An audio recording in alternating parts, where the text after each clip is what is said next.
me what you want. Everybody wants something. افلام الاكشن نازله باقوى اسلحتها في 2026، من اول عوده افلام الكوميكس الكبيره في مارفل ودي سي لملامح الاكشن والفنون القتاليه المميته، والمركز الاول عباره عن ملحمه هتغير تاريخ السينما. النهارده انا جايب لك الجزء الثاني من افضل افلام الاكشن اللي نازلين يكسروا السينما في 2026، ولو فاتك الجزء الاول هتلاقيه في الاي اللي فوق، وهسيبه لك تحت في الوصف. انا مصطفى روبي ودي قناه رشح لي فيلم، ومن غير تضييع وقت يلا بينا نبدا.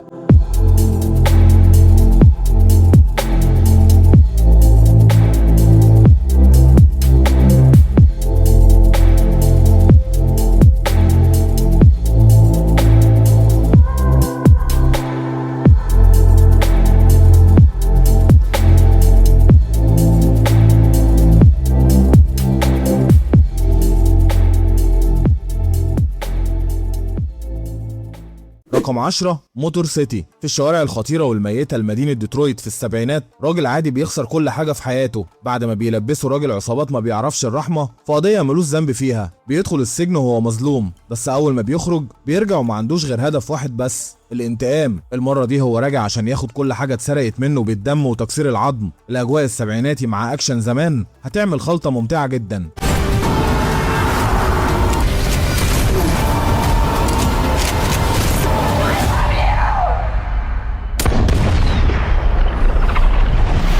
رقم 9 جاك رايان جوست وور. مؤامرة عالمية بتجبر العميل الأسطوري جاك رايان إنه يرجع للخدمة والساحة من تاني من غير ما يفكر، بس المرة دي بيواجه أعداء أذكياء جدا وعارفين خطوته الجاية قبل ما يعملها، والمهمة بتتحول بسرعة لانتقام شخصي. الفيلم شعاره ما تثقش في أي حد، ومليان أكشن مخابراتي ومطاردات هتستمتع بيها. Let's go cause an incident.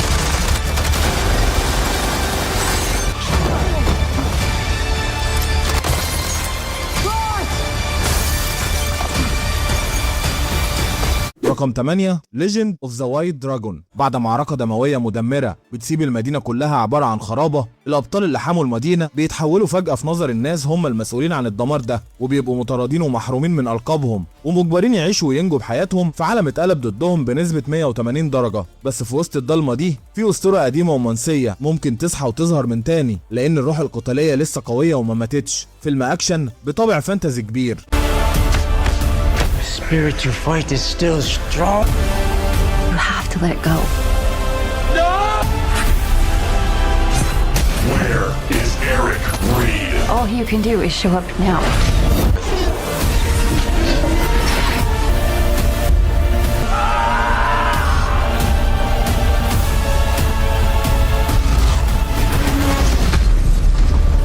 رقم 7 7 سنايبرز. قناصة محترفة معتزلة عايشة في حالها بره الرادار تماما، بتلاقي نفسها مجبرة ترجع للأكشن وسحب الأجزاء لما الخطر بيخبط على باب بيتها. زعيم حرب بيقرر يستهدف بنتها الصغيرة، وهنا ما بيبقاش قدامها حل غير إنها تجمع فريقها القديم المرعب من تاني. المرة دي الموضوع مش مجرد مأمورية شغل، الموضوع شخصي جدا، وعشان تعيش لازم سلاحك يكون أسرع وأقوى من ماضيك.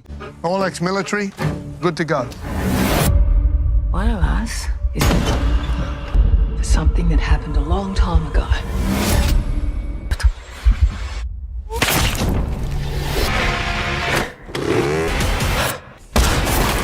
Together, we survive. Light it up.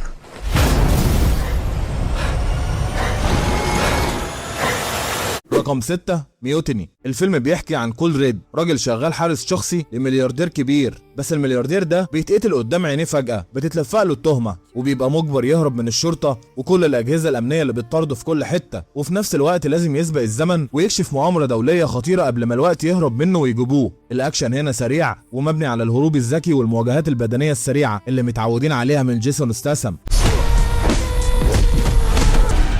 Tell me what you want. Everybody wants something.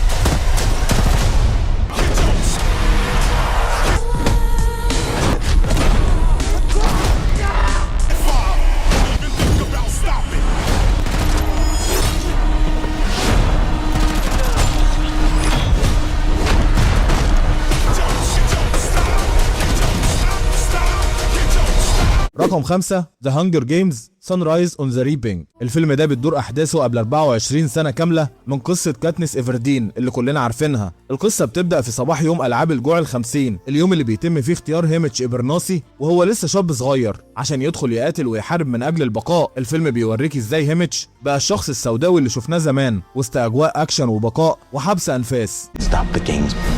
We can stop the capital too. Shoulders back, big smile. What do you think? I'm sick of living in fear. Just surviving.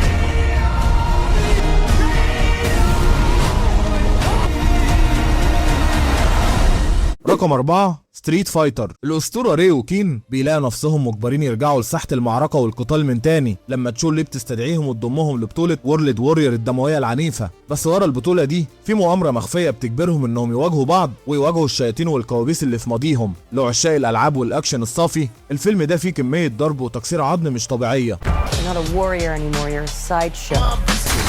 This is your shot at redemption. Maybe it's Ken's turn to be champion. The path I'm on now is not one of combat.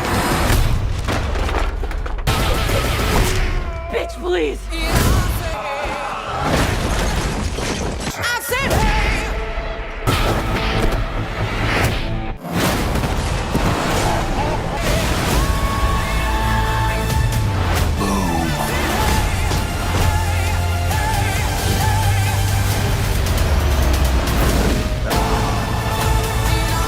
رقم 3 ذا اوديسي. بعد نهاية حرب طروادة البطل اوديسوس بيبدأ رحلة رجوعه للبيت وهي رحلة الموت الخطيرة، وبيبقى مجبر يواجه تهديدات أسطورية مرعبة زي العملاق أبو عين واحدة وحريات البحر القاتلات والساحرة سيرسي. كل خطوة بيمشيها في السفرية دي بتختبر قوته وعقله وإرادته في عالم بتحكم الآلهة والوحوش. البقاء مش مضمون لأي حد، ملحمة أكشن تاريخية وفانتازيا خيالية بميزانية مرعبة. My dad is coming home. I need everyone at his party dead. And still save them.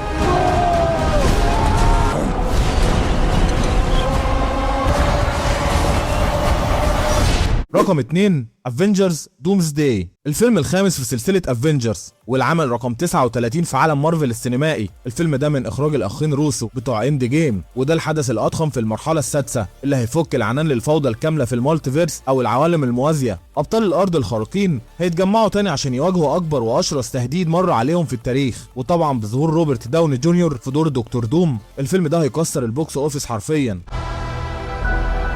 I've lost everyone that matters to me. King has his duties to prepare our people for the afterlife.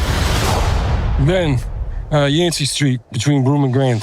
رقم 1 ديون الجزء الثالث. بول اتريدس بيصعد كوارث لقوة خارقة ومرعبة ما تتخيلهاش، وبياخد خطوات اعمق في قدره ومصيره اللي هيعيد تشكيل البشرية والكون كله للابد. ومع كشف المؤامرات القديمة والخطط السرية بيقرب اكتر من انه يتحول للكائن اللي هيحكم الكون، القوة المطلقة اللي هتغير مصير المجرة بالكامل. الملحمة الحربية البصرية للمخرج دينيس فيلينوف بتوصل لاعلى ليفل من الاكشن الحركي والفلسفي، وده واحد من الافلام اللي هتقعد على عرش سنة 2026.